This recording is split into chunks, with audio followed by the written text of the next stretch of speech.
everything we do today is aimed at one thing, and that is to create a situation where people are governed better, and a good credible opposition that puts forward sensible solutions is part of that process.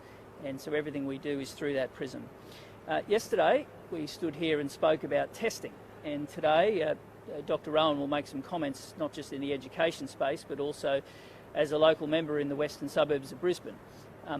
We did say to the government and to the minister to get ready and be mobilised for what we knew would be a great response from Queenslanders. Now, we acknowledge that there are extended hours today, and we acknowledge that one of the solutions that Dr. Rowan put forward has been agreed to.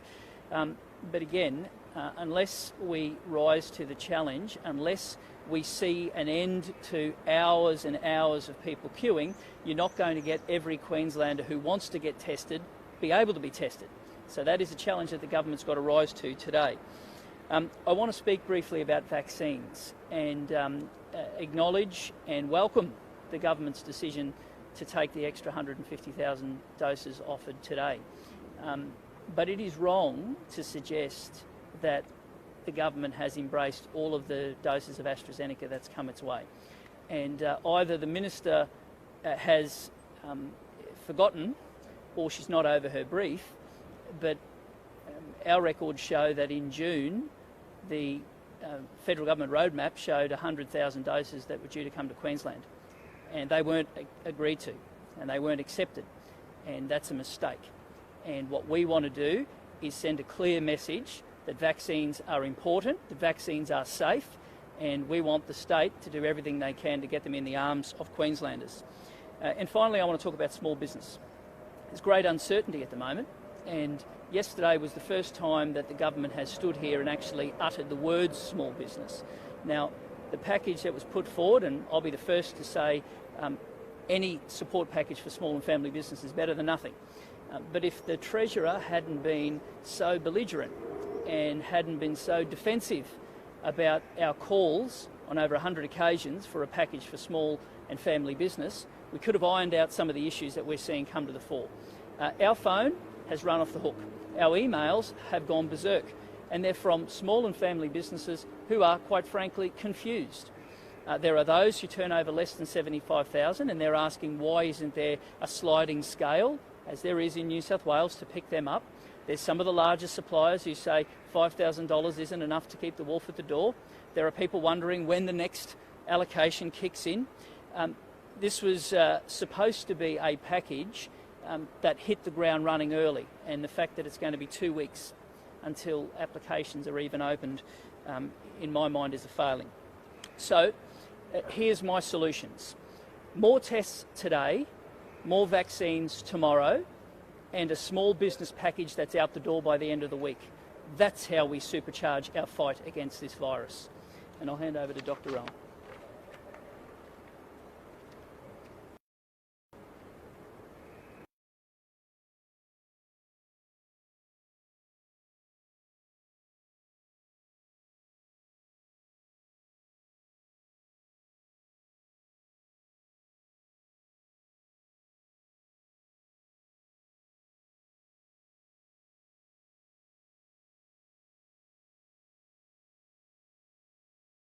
Our teachers and our frontline school staff are frontline workers, and it's very important that they are prioritised for vaccinations.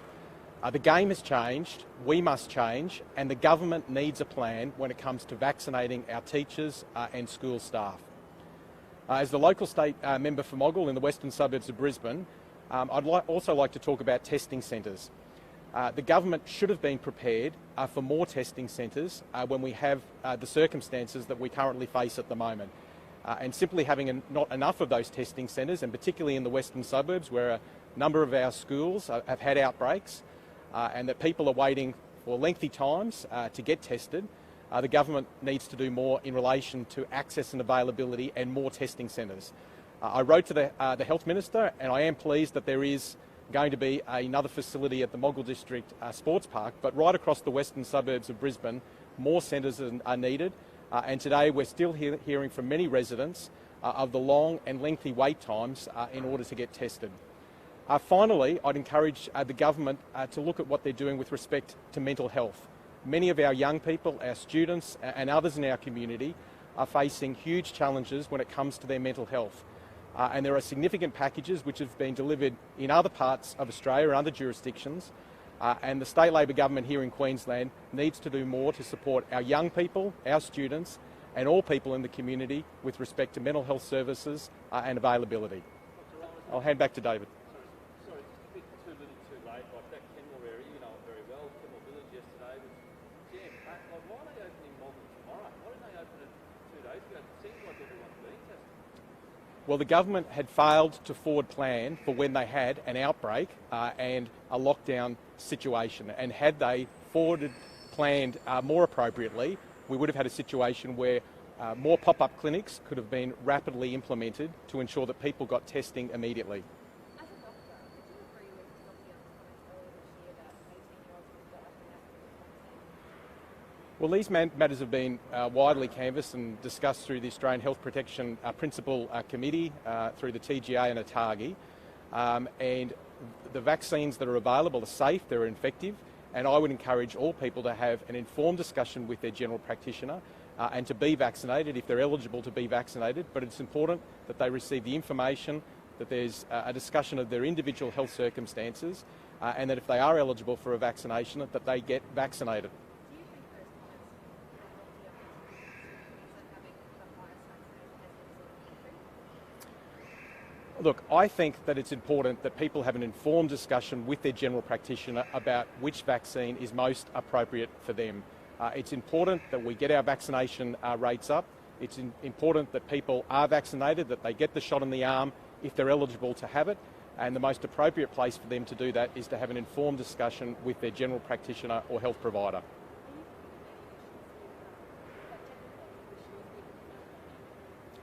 Certainly there are circumstances where online learning has been difficult. However, I know that all of our teachers, our parents and our staff in our schools are doing the best that they can under difficult circumstances, but more can be done, and certainly the government needs to be mindful that online learning, whilst it needs to be implemented, can affect educational outcomes, and particularly for our Year 12 students, they need to be supported as much as possible to ensure that their education is not jeopardised.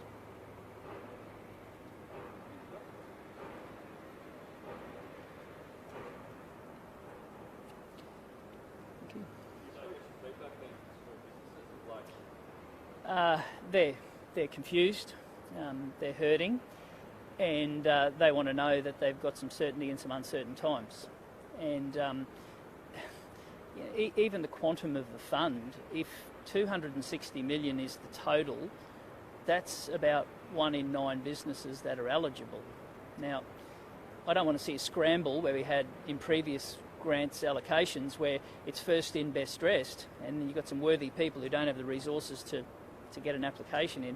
Just the whole nature of the way it's been done has caused a great deal of angst and uncertainty. And all small business want to know is that the government's got their back. And when we started advocating for this, we said to the government that there was a high likelihood of future lockdowns. Do you know how much the government put in the budget for a small and family business package? Zero. Zilch. We've now on our second lockdown this financial year. We're approaching a period where we'll be in lockdown more than we haven't been in lockdown this financial year shortly, and there's nothing in the budget. So to have a quantum found, and we'll argue the toss where that's come from, but to have some money found and put aside, we welcome it. But it could have all been ironed out, and it could have hit the ground running earlier. Right now there are businesses that are making decisions about their livelihoods. They are scraping produce into a bin. They are throwing flowers down the tube. And now is when they needed a bit of money. Now, not an application process in 2 weeks. That's the problem. It's been a poorly planned, poorly executed rollout of a grant scheme. That's the issue. Do you think that uncertainty for businesses is a contributing factor in a number of them sort of running the gauntlet or taking the chance to stay open, especially if they have young staff? The recovery in a week's time is too hard. Chris, I'll never condone bad behaviour, but you can understand the frustration from small business. You can feel it. You can hear it in their voice and you can see it in their eyes. And it's not just about them. They employ people and they feel a sense of duty to their staff as well. When you go into lockdown, it's not just the small and family business owner who's impacted, it's their staff as well. It's the casual staff member who doesn't know whether or not she can afford to pay the rent the next week. They're real issues. They're real issues for everyone. And that's why I've consistently said from day one that if a decision is taken for the greater health good, well then you can't ask one sector of the community to do the heavy lifting. And we have in Queensland, and small and family businesses starting to stand up and say, no, this isn't right, and I can't afford to go on, and I need a bit of certainty in uncertain times. And they need to know that we've got their back.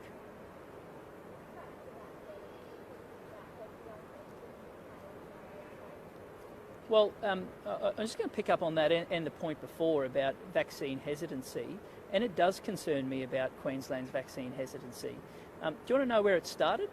It started when the Premier found every excuse under the sun not to get a vaccine because she didn't want to get AstraZeneca. And we've got to call it for what it is, because there was this massive delay where every other Premier was getting it to show leadership.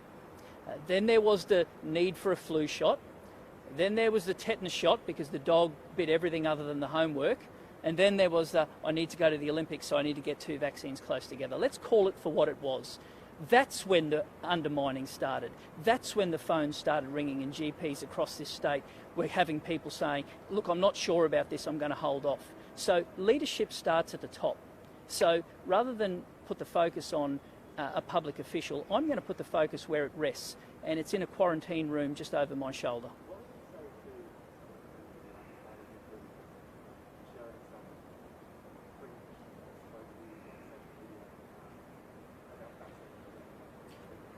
Well, I haven't seen that, but I'll be judged on what I've been saying, and I've consistently said that the only way to get the show back on the road is to get vaccinated. And if we want to heal the economy and if we want to heal broken families, it relies on a vaccine rollout. And that's why I've been, I haven't been prepared to run a protection racket for Canberra because they're the same political colouring as me. I've said that I think the vaccine strategy should have rolled out better from Canberra.